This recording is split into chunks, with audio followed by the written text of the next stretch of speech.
down a sidewalk and pulled out a piece of gum and just dropped the wrapper without even thinking about it. I know most of us probably wouldn't even think twice about it, but have you ever thought what actually happens to the wrapper or any piece of paper or garbage that we dispose of improperly? Whether you realize it or not, you are actually messing up someone's home. Even though you live in a nice warm house, our environment is outside and it consists of animals, plants, and bugs.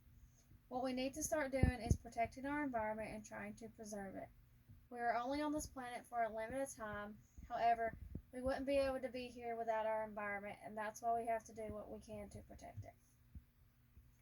Did you know that there are 1,540 species endangered just in the United States? Some of those species we are hurting every day just by how we go about things in a day-to-day basis. The good news is that there are some things that we can all do to try and preserve what we have left. First off, start reading books and magazines about nature. Watch the Nature Channel on TV and even a wildlife program. The more you know about nature and understand our environment, the more you will be able to help.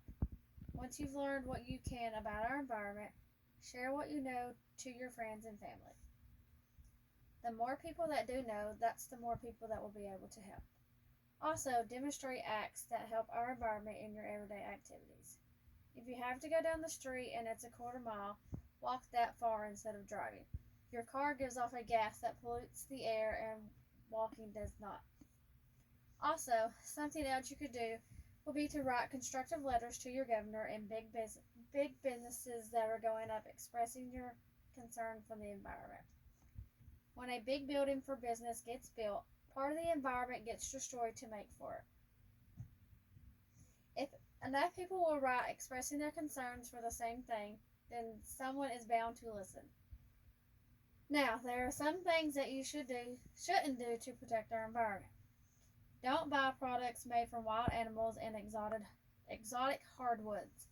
If people do not buy products made from wild animals, the people who hunt and trap wild animals will have to stop making products. Products made from exotic hardwoods often come from the rainforest that is home to many endangered animals. Ask if you are not sure what a product is and made of and where it comes from. Also, another thing you shouldn't do is buy live animals that have been taken from the wild. When even one animal is taken from the wild, it encourages trappers to catch more. This includes all animals, mammals, reptiles, amphibians, birds, fish, and even insects.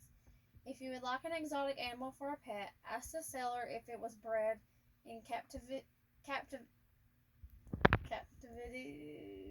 and have them show you proof. Now, what else can you do to help our environment would be to donate to a wildlife conservation society.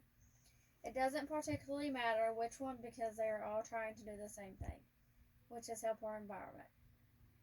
Now, you don't have to donate money. You can get in touch with one of them and ask if there are any supplies that they might need that you can send, or figure out their location and pick a free day for you and just donate your time to helping them. Anything would be a big help to keeping our environment clean. I hope that some of the information that I've provided helps you to consider donating to a wildlife conservation society, and I hope to see you in a cleaner environment in the future.